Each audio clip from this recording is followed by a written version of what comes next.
إن الحمد لله نحمده ونستعينه ونستغفره ونعوذ بالله من شرور أنفسنا ومن سيئات أعمالنا من يهده الله فلا مضل له ومن يضلل فلا هادي له وأشهد أن لا إله إلا الله وحده لا شريك له وأشهد أن محمدا عبده ورسوله يا أيها الذين آمنوا اتقوا الله حق تقاته ولا تموتن إلا وأنتم مسلمون يا أيها الناس اتقوا ربكم الذي خلقكم من نفس واحدة وخلق منها زوجها وبث منهما رجالا كثيرا ونساء واتقوا الله الذي تساءلون به والأرحام إن الله كان عليكم رقيبا يا أيها الذين آمنوا اتقوا الله وقولوا قولا سديدا يصلح لكم أعمالكم ويغفر لكم ذنوبكم ومن يطع الله ورسوله فقد فاز فوزا عظيما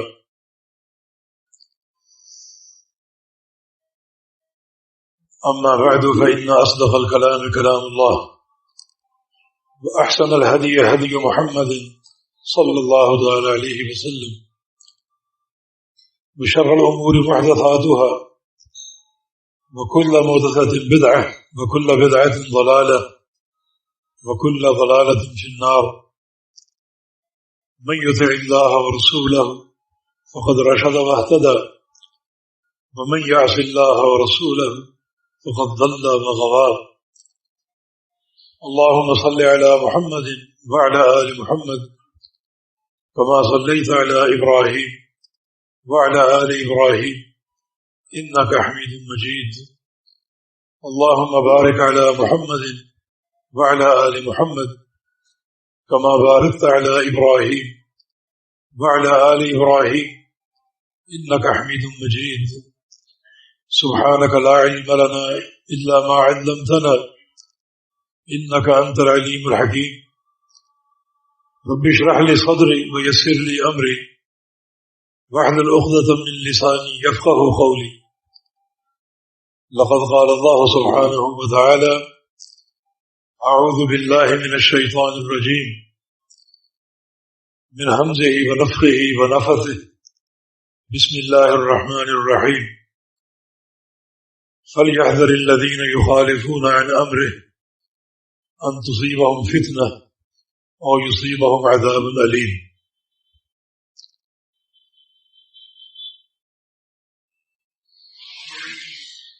قرآن حدیث نے ہمیں فتنوں کی شدت سے ڈرایا ہے.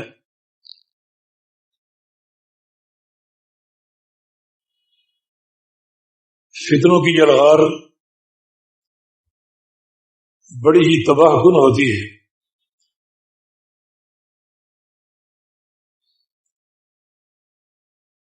نبی علیہ السلام نے بعض فتنوں کو حالقہ قرار دیا ہے. حالقہ کا معنی مونڈ دینے والے. اور خود آپ نے وضاحت فرمائی لا تحلق الدین لا تحلق الرأس ولكن تحلق الدین. یہ فتنے انسانوں کے سروں کو نہیں مونڈیں گے بلکہ انسانوں کے دین کو مونڈ دیں اور دین کا صفایا کر کے رکھ دیں.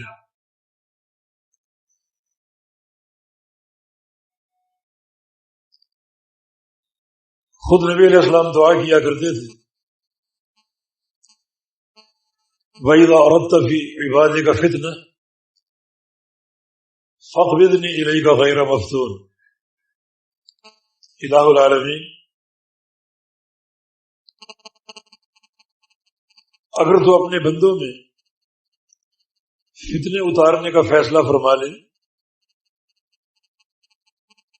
تو اس گھڑی کے آنے سے پہلے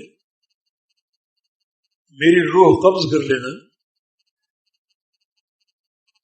اور مجھ پر وفات طاری کر دینا.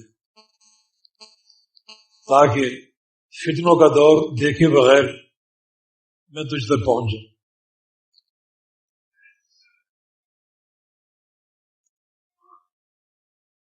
نبی علیہ السلام کی حدیث ہے اذا صلى احدكم فليستعذ بالله من اربع،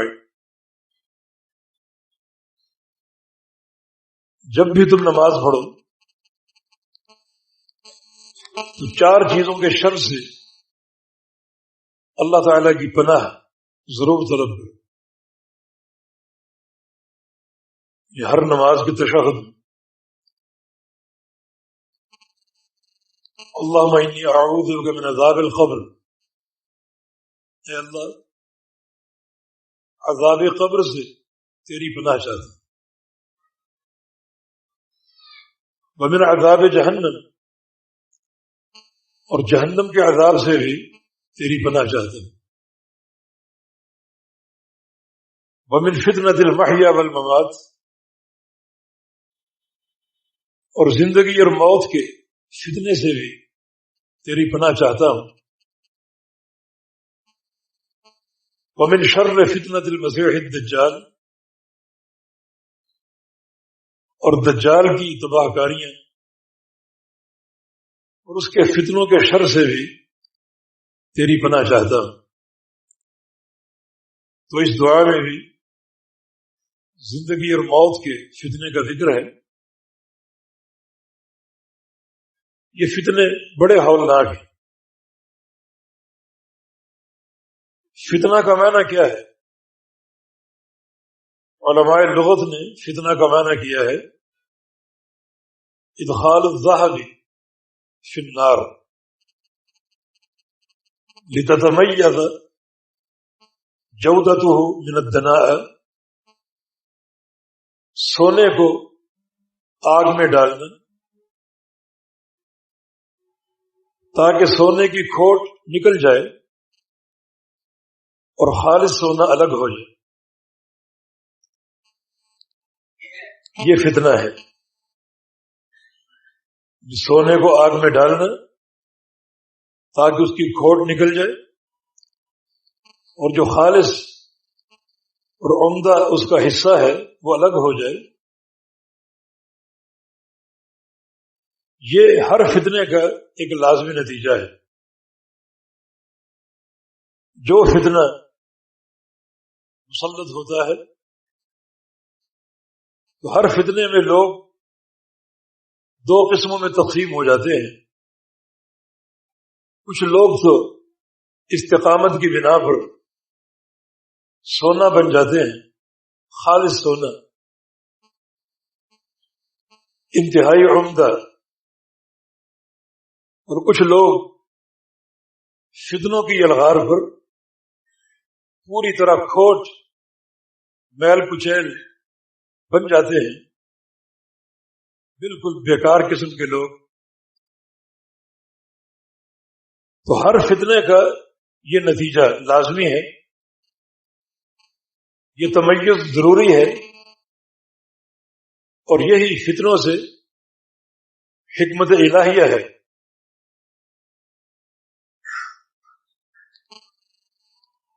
اللہ رب العزت بندوں کو چھوڑتا نہیں بلکہ آزماتا ہے، یہ سنت الہیہ ہے۔ ام حسب الناس یترکوا ان یقولوا آمنا وهم لا یفتنون، کہ لوگوں نے آمنا کہہ دیا، ایمان لے آئے، ہم ان کو چھوڑ دیں گے بغیر آزمائے؟ نہیں۔ وَلَقَدْ فَتَنَّا الَّذِينَ مِنْ قَبْلِهِمْ، ہم ہمیشہ سے آزماتے آ رہے ہیں اور فتنے، ابتلاءات لوگوں پر قائم کرتے آ رہے ہیں۔ فَلَيَعْلَمَنَّ اللَّهُ الَّذِينَ صَدَقُوا وَلَيَعْلَمَنَّ الْكَاذِبِينَ، جس میں ہمارا مقصد یہ ہے، حکمت یہ ہے کہ سچے اور جھوٹے جدا ہو جائیں، صادقین خالص سونے کی طرح نکھر جائیں، اور جو کاذبین ہیں جن کا دعویٰ ایمان ایک سرسری سا ہے، وہ میل کچیل کی طرح الگ تھلگ ہو جائیں۔ یہ حکمت الہیہ ہے۔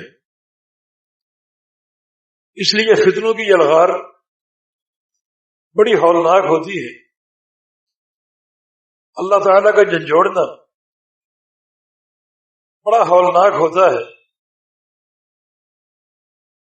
اور جو لوگ استقامت اور ثبات کا پہاڑ ثابت ہوں وہ بڑے خوش نصیب لوگ۔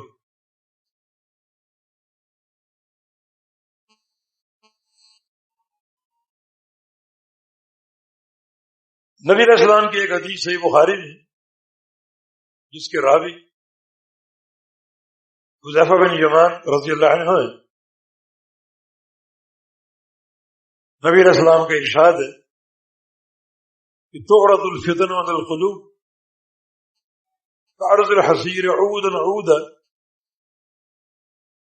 کہ فتنے دلوں پر پیش کیے جائیں گے چٹائی کی مانے،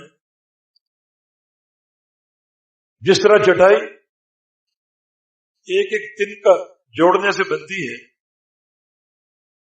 اس طرح تنکوں کی طرح فتنے انسان کے دل پر پیش ہوں گے اور وہ جڑتے جڑتے ایک چٹائی بن جائیں گے۔ جس طرح چٹائی متعدد اور بے شمار تنکوں سے بنتی ہے، اس طرح فتنے بھی ایک ایک تنکے کی طرح انسان پر ظاہر ہوں گے، مسلط ہوں گے اور نمودار ہوں گے۔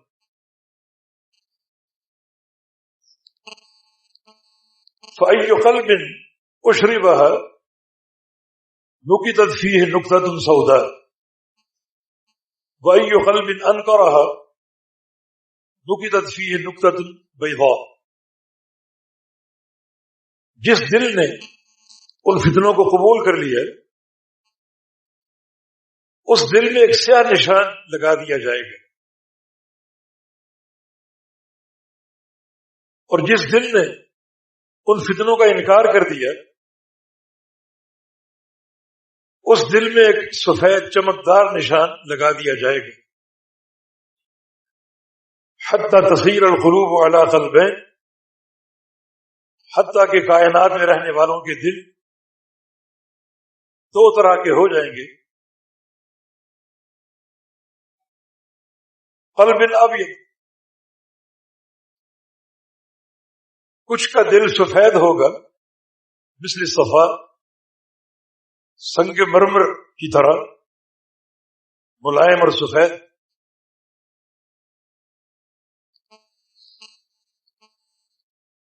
لا تضرہ فتنۃ ما دامت السماوات والارض، یہ وہ دل قرار پائیں گے کہ فتنوں کی بارش بھی انہیں نقصان نہیں پہنچا سکے گی۔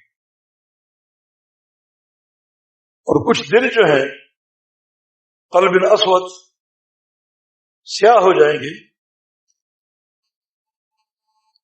مرباد، انتہائی شدت کے سیاہ، کلکود مجخیا، اور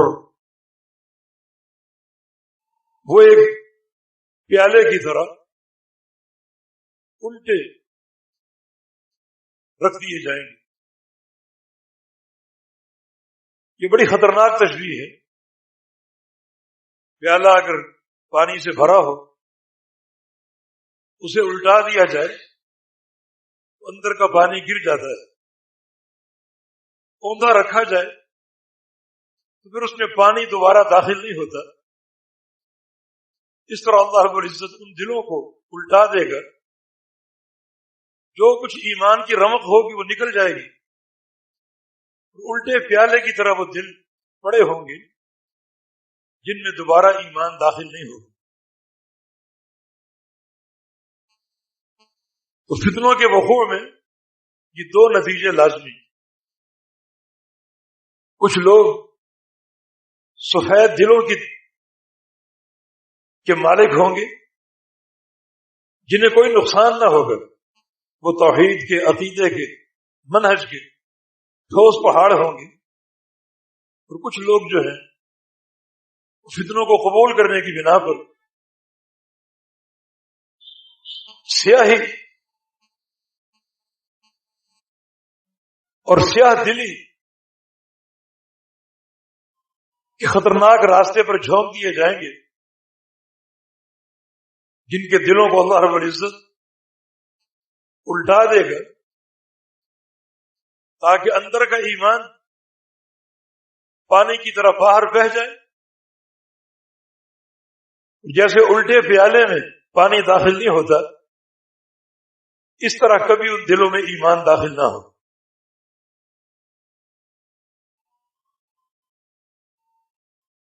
یہ معاملہ بڑا خطرناک ہے فتنوں کا، اس لیے فتنوں کے تعلق سے ایک علم و معرفت اور بچاؤ کی تدبیریں انتہائی ضروری ہیں۔ فتنے کی دو قسمیں ہیں، ایک ہے فتنہ شہوات، شہوتوں کا فتنہ،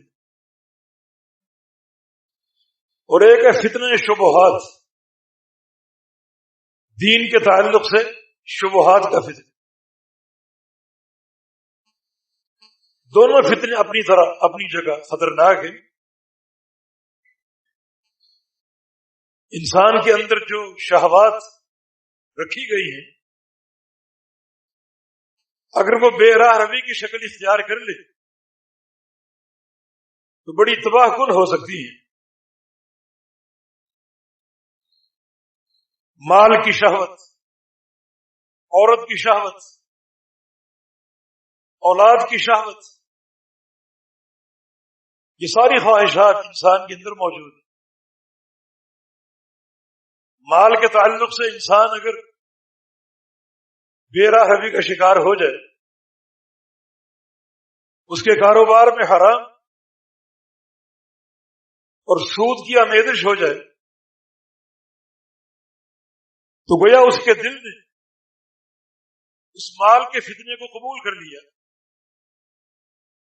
جو دل کی سیاہی کا سبب بن جائے گا اور دل کی سختی کا سبب بن جائے گا۔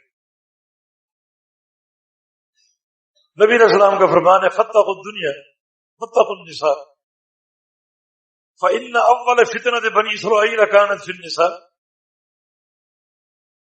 یہ مال کی محبت سے بچو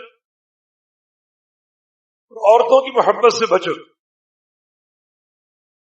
بنی اسرائیل کا پہلا فتنہ عورت کے تعلق ہی سے نمودار ہوا تھا، جو ان کے لیے مہلک ثابت ہوا۔ یہ ساری خواہشات اگر شریعت کی حدود میں محدود ہو تو اس انسان کا معاملہ قابل قبول ہے، اور اگر یہ خواہشات طغیانی کی طرف مائل ہو جائیں اور انسان حلال و حرام کی تمیز کھو بیٹھے تو پھر یہ مہلک فتنہ بن جائے گا، دلوں کی سیاہی کا باعث بنے گا اور دلوں کی سختی اور غلظت کا باعث بنے گا۔ نبی علیہ السلام کی حدیث ہے ان ابعد الناس من اللہ القلب القاسي، اللہ تعالی سے سب سے دور وہ انسان ہے جس کا دل سیاہ ہو اور جس کے دل کی زمین سخت اور سیاہ دل کی علامت یہ ہے کہ ایسے انسان کو نصیحت دی جائے وہ قبول نہ کرے،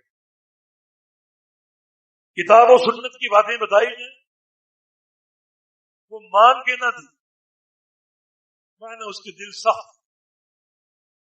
اور دل میں اگر خشیت الہی اور دل کی زمین میں نرمی ہے، رفت ہے، تو ایسا دل نصیحتیں قبول کرنے والا ہوتا ہے، اللہ کا مقرب ہوتا ہے، اللہ تعالیٰ کا انعام یافتہ ہوتا ہے۔ اور یہ وہ دل ہے جس کو اللہ رب العزت فتنوں کی یلغار میں استقامت دیتا ہے، ثابت قدمی دیتا ہے، اور پھر یہ دل استقامت اختیار کرنے کی بنا پر روزانہ ایک نور حاصل کرتا ہے، ایک چمک حاصل کرتا ہے جو اللہ تعالیٰ کی محبت اور اس کے فضل اور احسان کا باعث بنتی ہے۔ یہ بات سمجھ لیجیے، ہر گناہ فتنہ ہے، اور آج فتنوں کا دور پوری طرح ہم پر چھایا ہوا ہے، اور بارش کے قطروں کی مانند فتنے گر رہے ہیں۔ انسان جہاں بھی جائے فتنے کی کوئی نہ کوئی صورت بن جاتی ہے۔ گھروں کے اندر فتنے، بازاروں میں فتنے، حتیٰ کہ فتنوں سے مساجد بھی محفوظ نہیں۔ مساجد میں فتنے، شر پسندی، اختلاف کو ہوا دینا، کوئی مقام عافیت پر نہیں ہے، ہر مقام جو ہے وہ فتنوں کی ایک آماجگاہ بن چکی۔ اور تو اور ہر انسان کی جیب میں فتنہ ہے، موبائل کی صورت۔ بس یہ سمجھ لیجیے، ان سارے امور میں اگر ہمارا دل فتنوں کی طرف مائل ہو گیا تو ہر فتنہ اللہ کی طرف سے دل میں ایک سیاہ دھبے پر منتج ہوگا، اور فتنوں کی یلغار انسان کے دل کو سیاہ کر دے گا۔ اسے بات سمجھائی جائے گی وہ قبول نہیں کرے گا، نصیحت دی جائے گی وہ مانے گا نہیں۔ یہ فتنوں کی یلغار جو انسان کے دین پر حملہ آور ہوتی ہے اور دین کو مونڈ کے چلی جاتی ہے، اور انسان کو اس کا احساس تک نہیں۔ تبھی تو پیارے پیغمبر محمد رسول اللہ صلی اللہ علیہ وسلم دعا گو ہے کہ یا اللہ، جب تو فتنوں کا فیصلہ فرما لے تو اس گھڑی کی آمد سے قبل مجھے اٹھا لے، جس کا معنی یہ ہے کہ فتنوں کو دیکھنا، فتنوں میں جھانکنا، فتنوں میں تلفظ انتہائی خطرناک ہے۔ نبی علیہ السلام نے ایک فتنے کی نشاندہی کی ہے، فرمایا کہ لا تذهب الدنيا حتى يأتي على الناس يوم لا يدري القاتل فيما قتل ولا المقتول فيما قتل۔ اس وقت تک دنیا ختم نہیں ہوگی اور قیامت قائم نہیں ہوگی جب تک لوگوں پر یہ دن نہ آ جائے۔ کون سے دن؟ کہ قاتل قتل کرے گا اور اسے معلوم نہ ہوگا کہ کس کو قتل کر رہا ہوں۔ میرے اس حملے میں، اس یلغار میں کتنے لوگ مارے جائیں گے اور کون کون مارا جائے گا، اور مقتول کو معلوم نہیں ہوگا کہ مجھے کیوں قتل کیا گیا، مجھے کس جرم کی سزا دی گئی۔ فرمایا کہ اس وقت قیامت قائم نہیں ہوگی اور دنیا کا خاتمہ نہ ہوگا جب تک لوگ اس بھیانک فتنے کی شکل نہ دیکھیں۔ ایام حرج کی آپ نے نشاندہی کی، حرج کے دن آنے والے ہیں۔ صحابہ نے پوچھا ایام حرج سے کیا مراد ہے؟ القتل، قتل و غارت گری مراد ہے۔ قتل و غارت گری عام ہوگی،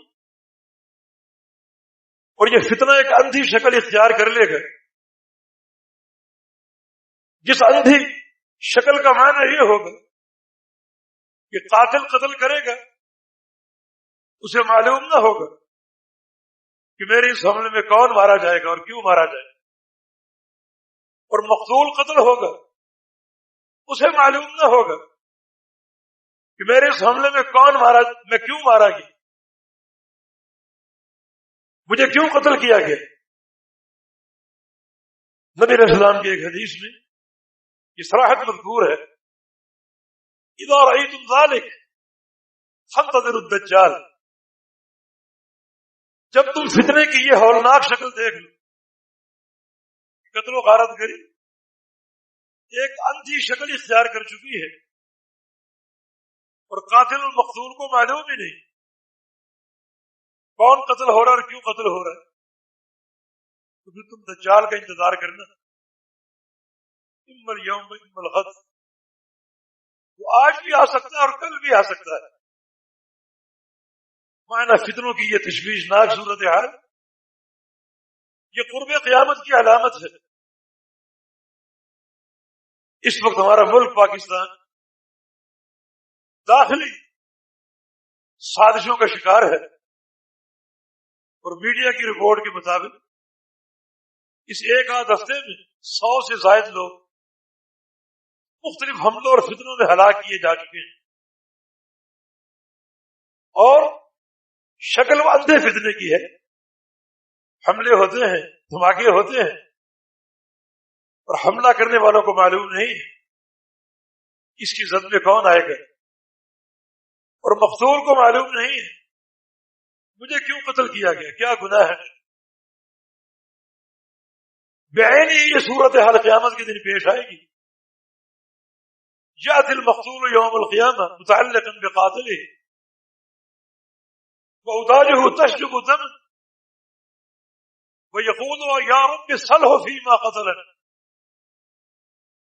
مقتول اور قاتل قیامت کے دن آئیں گے، لائے جائیں گے اس طرح کہ مقتول قاتل کے ساتھ لٹکا ہوگا، چمٹا ہوگا، اور قاتل اپنے بوجھ کے ساتھ ساتھ اپنے مقتول کے مقتولین کے بوجھ کو بھی اٹھا کر لائے گا۔ مقتولوں کے گلے کھلے ہوں گے اور شاہ سے خون کے فوارے ابل رہے ہوں گے، اور ایک حدیث میں آتا ہے کہ اس کا سر جو ہے وہ مقتول کی ہتھیلی پر رکھا ہوگا۔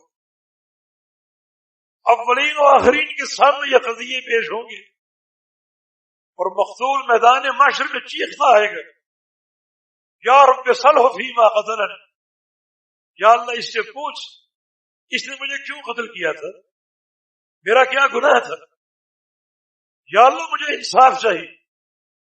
آج کا دن انصاف کا دن ہے، اگر آج تیرا عدل قائم نہیں ہوگا تو کب قائم ہوگا؟ چنانچہ اللہ رب العزت عدل قائم فرمائے گا۔ یہی بھیانک صورتحال قیامت کے دن پیش آئے گی، جب مقتول چلا رہے ہوں گے سارے اولین و آخرین کے سامنے کہ الہ العالمین یہ میرا قاتل ہے، اس سے پوچھ اس نے مجھے کیوں قتل کیا، کیا گناہ تھا میرا۔ یہ ایام حرج یہ بھی ایک ہولناک فتنہ ہے۔ صحابہ نے پوچھا یا رسول اللہ صلی اللہ علیہ وسلم قتل و غارت گری بڑھ جائے گی، ہم بھی تو ایک سال میں کم از کم 70,000 تک لوگ مار دیتے ہیں، مشرکین کو، کفار کو، تو کیا ان ایام حرج میں اس سے زیادہ موتیں ہوں گی، اس سے زیادہ قتل ہوں گے؟ فرمایا کہ ہاں، تم مشرکین کو مارتے ہو، کفار کو مارتے ہو، مگر ایام حرج میں مسلمان ایک دوسرے کو ماریں گے، ایک دوسرے کا خون کریں گے۔ صحابہ نے مجھے مسلمان فرمایا کہ ہاں۔ پوچھا کہ آئین اخول ذالک الزمان، اس دور کی عقلیں کہاں جائیں گی کہ لوگ اپنی عقل کھو دیں گے، مسلمان کو مارے گا؟ فرمایا کہ ہاں، لوگ اپنی عقل کھو دیں، عقل و خرد سے بیگانے ہو جائیں گے، اور یوں خون ریزی ہوگی۔ اب کوئی شخص اس فتنے کو قبول کر لے، فتنے قبول کرنے کی صورت کیا ہے؟ قتل و غارت گری میں خاص طور پر ایک شکل عصبیت کی ہے۔ آج قتل ہوتے ہیں عصبیت کی بنا پر، قومیت کی بنیاد پر۔ آج کچھ لوگوں کے ذہن بن چکے ہیں کہ عصبیت کی بنا پر ایک دوسرے کا خون جائز ہے۔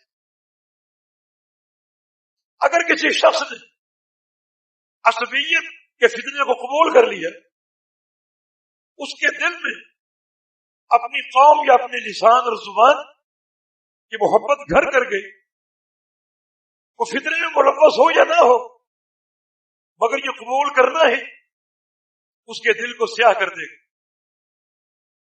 یہ فتنوں کی یلغار اس قدر ہولناک ہے، اور جس شخص کا دل اس عصبیت سے متنفر ہو، دور ہو، وہ اس کے خلاف دینی شہادتیں پیش کرتا ہو، یہ وہ دل ہے جو اس فتنے کا انکار کر رہا ہے۔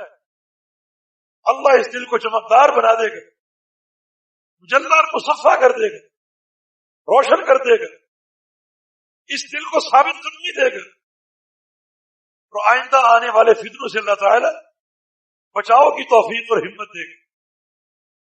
لیکن جو شخص فتنہ کے اس امتحان میں شروع ہی میں فیل ہو گیا، عصبیت کے نعرے لگانے والا، عصبیت کے دعوے کرنے والا، وہ ناکام ہو گیا، خواہ وہ کسی کو قتل کرے یا نہ کرے عصبیت کی بنیاد پر، مگر اس کے دل نے فتنے کو قبول کر لیا۔ اسی طرح آج سیاسی الغار ہے، سیاسی تنظیمیں بنی ہوئی ہیں، اور جو شخص اس سیاسی اختلاف کو سامنے رکھتے ہوئے کسی خاص پارٹی سے منسلک ہو، اور اس کا ذہن یہ ہو کہ اس پارٹی سے تعلق کی بنا پر مخالف پارٹی میں قتل و غارت گری جائز، فلاں کے بندے مارو، فلاں کے بندے مارو، فلاں شخص کا وجود ہماری پارٹی کے مقاصد کے خلاف ہے، ایسا انسان اگر کسی کو قتل کرے یا نہ کرے، مگر فتنہ اس کے اندر سرایت کر چکا ہے جو اس کے دل کو سیاہ کر دے گا۔ والا حاضر قیاس، یہ فتنوں کی یلغار جو ہے، ان کا حملہ دلوں پر ہوتا ہے، اور دل جو ہے وہ آگے ایک سردار کا کام کرتے ہیں۔ بازار میں نکل جاؤ تو عورتوں کے فیشن کا فتنہ، اسکرین کا فتنہ، ریڈیو اور ٹی وی کا فتنہ، جیب میں موجود موبائل کا فتنہ، جس میں ہر قسم کے پروگرام آتے ہیں۔ جس شخص کا دل ان پروگراموں کی طرف مائل ہو گیا تو یہ میلان ہی دل کی سیاہی کا باعث ہوگا۔ اللہ تعالیٰ ایسے دل سے استقامت کو چھین لے کر اس دل کو سخت کر دے گا، اور جو شخص بچاؤ اختیار کر لے، اس کے پاس علم کا نور ہو، اخلاص کا نور ہو، تو اللہ ایسے دل کو استقامت دے گا، گمراہی سے بچا لے گا۔ یہ سارے فتنے ہم وقت موجود ہیں، گھروں کے فتنے، بازاروں کے فتنے، مساجد کے فتنے، تجارتی فتنے، کاروبار کے فتنے، شہوات اور اہوائے نفس کے فتنے، یہ سارے موجود ہیں، اور انسان ان فتنوں میں گھرا ہوا ہے۔ واقعۃ البارش کے قطروں کی طرح فتنوں کی یلغار ہو رہی ہے، اور جو لوگ ان کے رو میں بہہ جائے، قبول کر لیں، اللہ ان کے دلوں کو سیاہ کر دے گا، اور جو لوگ قبول نہ کریں ان کے دل روشن ہوں گے۔ تو فتنوں کے دور میں لوگوں کی دو ہی قسمیں، کسی کا دل چمکدار ہوگا اور کسی کا دل سیاہ ہوگا۔ جس کے دل میں فتنوں کا میلان ہے وہ دل سیاہ ہوگا، اور جس دل میں فتنوں سے نفرت اور دوری ہے وہ دل روشن ہوگا۔ یہ پیارے پیغمبر کی خبر ہے فتنوں کے یلغار کے دور میں، اور یہ یلغار ہمارے سامنے موجود ہے۔ بارش کے قطروں کی طرف فتنے برس رہے ہیں، جس کی تازہ لہر اس قتل و غارت گری کی شکل میں، جو کہ انتہائی ہولناک فتنہ ہے، اور جو ان کی لپیٹ میں آ گئے وہ عملاً شامل ہو یا نہ ہو، وہ دل کی سیاہی کے لیے چن لیا گیا، اور جو شخص سے دور رہا اس کا دل روشن اور مجلہ ہو۔ نبی علیہ السلام کی دو حدیثیں قابل غور ہیں۔ عقبہ بن عامر نے پوچھا، یا رسول اللہ من نجات، نجات کا راستہ کیا ہے؟ بالخصوص فتنوں کی یلغار میں نجات کی صورت کیا ہے؟ دل کو سیاہی سے کیسے بچائیں؟ رسول اللہ صلی اللہ علیہ وسلم نے 3 باتیں ارشاد کی. فرمایا ابکی علی خطیئتک، اپنے گناہوں پر رونے بیٹھ جاؤ. فتنوں کی یلغار میں موت کسی وقت بھی آ سکتی. کل جو 70-72 افراد مارے گئے انہیں کیا دن میں معلوم تھا آج ہماری موت کا دن ہے؟ اچانک انسان اس قتل و غارت گری کے لپیٹے میں آ سکتا ہے. ابکی علی خطیئتک، اپنے گناہوں پر رونے بیٹھ جاؤ. وَلْيَسَعْكَ بَيْتُكَ، اور اپنے گھر کی 4 دیواری کو کافی سمجھو. وَأَمْسِكْ عَلَيْكَ لِسَانَكَ، اور اپنی زبان کو بند کر لو. زبان کو بند کرنے کا معنی غیبتیں نہ کرو، ایک الزام تراشیاں نہ کرو. اور ایک معنی یہ ہے کہ تم ان فتنوں کی تشہیر میں شامل نہ ہو جاؤ. آج یہ بھی ایک پرلذت پروگرام بن چکا ہے. بڑھا چڑھا کر ہم فتنے بیان کرتے ہیں، فلاں جگہ یہ ہو گیا اور وہ ہو گیا. تمہارے اس کردار کا فائدہ کیا ہو؟ اور سب سے گھنانا کردار میڈیا کا ہے، جو اس قسم کے پروگراموں میں بال کی کھال اتار کے رکھ دیتا ہے اور گھروں میں داخل ہو کر ان کے مخفی امور تک کھولنے کی کوشش کرتا ہے. جو کتوں کی طرح مارے مارے پھرتے ہیں کہ ہمارے ہاتھ کو خبر آ جائے. خاص میں کسی کی عزت کا جنازہ ہو، خل لٹیرے مال لوٹ کر بھاگے، یہ ان کی خواہش. اور کتوں کی طرح مارے مارے پھرتے ہیں. ہمیں اپنے چینل پر رپورٹنگ کا موقع مل جائے اور یوں ہم وہ پہلی خبر دینے والے بن جائیں. فرمایا کہ نہیں، امسک علیک لسانک، اپنی زبان کو کنٹرول میں رکھنا، فتنوں کو ہوا نہ دینا، فتنوں کی تشہیر نہ کرنا، بلکہ خاموشی اختیار کرنا. وابکی علی خطیئتک، اپنے گناہوں پر رونا. ولیسعک بیتک، اور اپنے گھر کی 4 دیواری کو اپنے لیے کافی سمجھ. اب وہ ضروری کام ہے وہ نمٹا دو، پھر اپنے گھر لوٹ آؤ. لیکن وہ لوگ جن کو اللہ تعالیٰ نے ایک تعینہ کردار ادا کرنے کی ڈیوٹی دی ہے، جو انبیاء کے مشن کے بارے سے، وہ گھر میں داخل نہیں ہوں گے. داخل ہوں گے مگر ان کا زیادہ وقت جو ہے وہ باہر فتنوں کے خلاف آواز اٹھانے میں صرف ہوگا، تاکہ اس جہاد کبیر میں ان کا حصہ شامل ہو اور وہ لوگوں کو آگاہ کر سکے کہ فتنہ کیا ہے، فتنے کا مہلک کیا ہے اور فتنے کی ہولناکی کیا ہے، عقیدے میں فتنے کی صورت کیا ہے، عمل میں فتنے کی صورت کیا ہے. وَلْيَسَعْكَ بَيْتُكَ، یہ عامت الناس کے لیے کہ باہر کے ضروری کام نمٹا کر فوراً اپنے گھروں کو لوٹاؤ اور غیر ضروری گھروں سے باہر جانے کی کوشش نہ کرو. ایک اور حدیث ہے مسلم کی، رسول کریم صلی اللہ علیہ وسلم کا فرمان ہے، العبادۃ فی الحرج کہجرۃ الیہ. جب فتنے نمودار ہونے لگے اس وقت ایک بندے کا اللہ تعالیٰ کی عبادت کرنا اور عبادت کرتے رہنا، اس کا اتنا اجر ہوگا کہجرۃ الیہ، جیسے کوئی شخص ہجرت کر کے میرے پاس آ گیا، ہجرت کر کے میرے پاس پہنچ چکا ہے، میری صحبت سے فیض یاب ہو رہا ہے. یہ عبادت کا فائدہ ہے ایام فتنہ. یعنی ایک انسان اپنی زبان اللہ کے ذکر سے تر رکھے.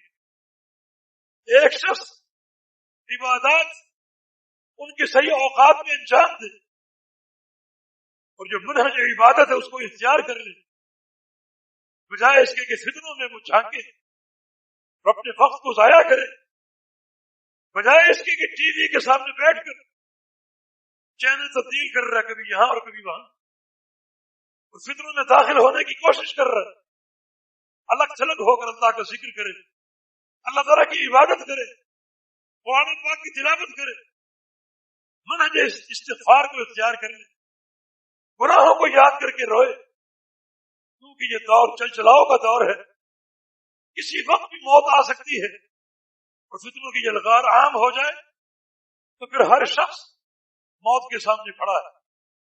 نبی علیہ السلام کی حدیث بھی ہے کہ بعض اوقات قتل و غارت گری اتنی عام ہوگی اور اللہ کا عذاب اتنی عمومیت سے لوگوں پر برسے گا کہ اس معاشرے میں مفسدین ہیں وہ بھی ہلاک کر دیے جائیں گے، اور جو صالحین ہیں وہ بھی ہلاک کر دیے جائیں گے۔ پھر یہ فرق نہیں دیکھا جائے گا کہ نیک کون تھا اور بد کون۔ ہاں قیامت کے دن حشر جو ہے ہر ایک کی نیت پر ہوگا، جو نیکوکار ہوں گے وہ صالحین کے ساتھ ہوں گے، اور جو بدکار ہوں گے وہ بدکاروں کے ساتھ ہوں گے، اور صالحین کو جنت کی صورت میں اور اللہ کی رضا کی صورت میں صلہ ملے گا، اور مفسدین کو جہنم کی صورت میں اور اللہ کے غضب کی صورت میں صلہ ملے گا۔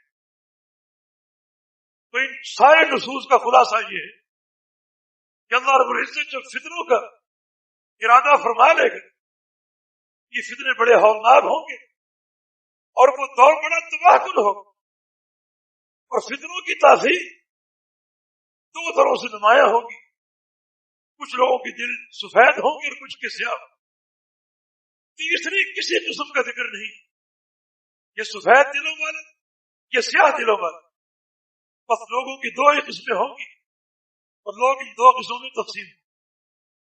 لہذا یہ فتنے، ان کی یلغار اتنی خطرناک ہے کہ ایک انسان کسی وقت بھی اپنی عقل اور توجہ کو کھو سکتا ہے اور فتنوں کی رنگینیوں میں ملوث ہو سکتا ہے، اور خاص طور پر قتل و غارت گری کا فتنہ جس کی اساس قومیت ہو، لسانیت ہو، سیاست ہو، مذہبیت ہو، اگر ایک انسان اس سوچ میں گھر کر اس سوچ کو اپنا لیتا ہے، یہ سوچ کا اپنانا ہے اس کے دل کی سیاہی کا باعث بنے گا، اب وہ عمدن ملوث ہو یا نہ ہو۔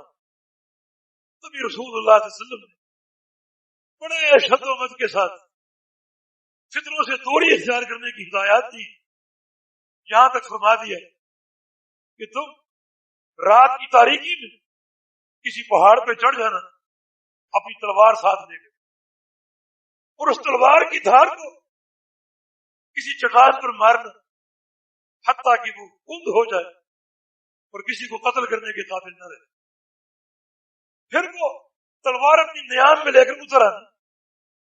تمہیں معلوم ہوگا کہ تلوار کند ہے اور قتل نہیں کر سکتے، لوگوں کو معلوم ہوگا کہ تلوار موجود ہے، تمہارے نیام کے اندر موجود ہے، لوگ تم سے بچیں گے، دور ہوں گے، تم فتنوں سے بچو گے کہ تلوار کسی کام کی نہیں۔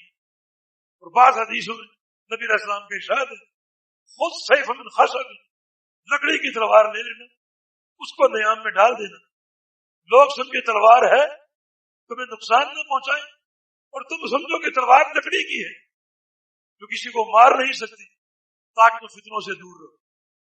اس قدر پیارے جناب محمد رسول اللہ صلی اللہ علیہ وسلم فتنوں کی خطورت سے آگاہ کیا اور دور رہنے کی تعلیمات دی۔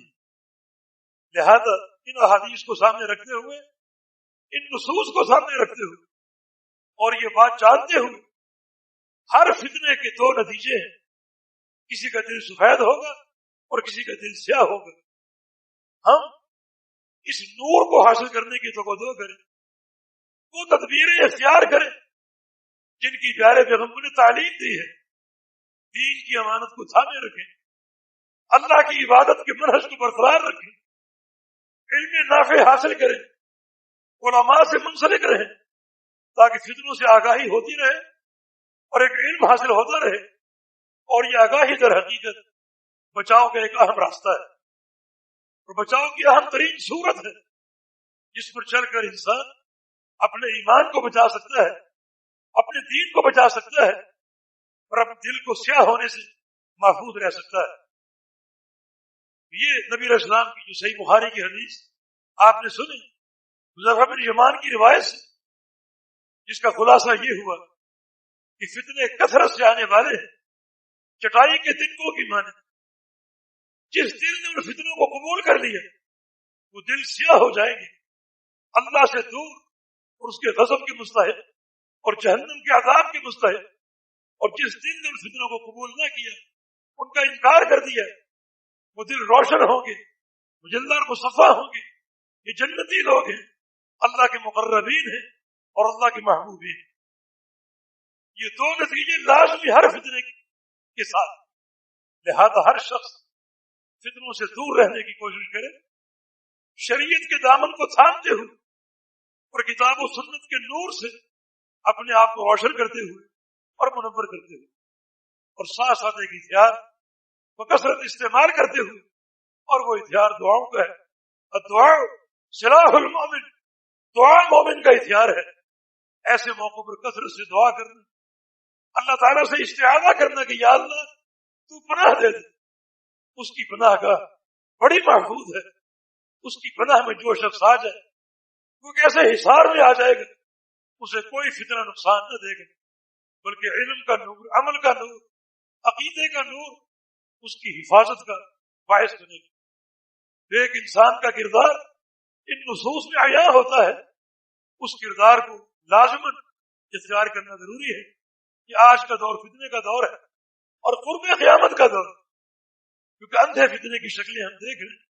ایک مقام پہ یلغار ہوتی ہے، کتنے لوگ مارے جاتے ہیں اور قاتل کو معلوم نہیں ہوتا کون کون مرے گا، اور مقتول کو معلوم نہیں کہ مجھے کس جرم کی سزا دی گئی۔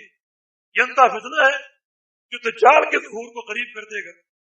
تو اپنی آخرت کی استعداد، اپنی موت کی تیاری، اپنی قبر کی تیاری اللہ تعالیٰ کی عبادت کی صورت میں، اللہ کے ذکر کی صورت میں، علم نافع کے حصول کی صورت میں، علماء کے ساتھ تعلق کی صورت میں، اور دیگر وہ اہم ہدایات جو شریعت نے دی، گھر کو لازم قرار دینا اہم ترین ہدایت ہے۔ وہ احلاس بیوتکم، اللہ کے پیغمبر کی حدیث ہے، فتنوں کے دور میں اپنے گھروں کے احلاس بن جاؤ۔ احلاس گھروں کا وہ سامان ہے جو ضروری ہوتا ہے، جس کے بغیر گھر چلتے نہیں ہیں۔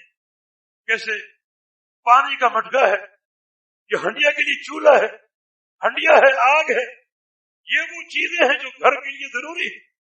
پانی زندگی کے قوام کا باعث ہے، چولہے پر کھانا تیار کرنا ضروری ہے، ہنڈیا کا ہونا ضروری ہے جس میں کھانا پکایا جا سکے۔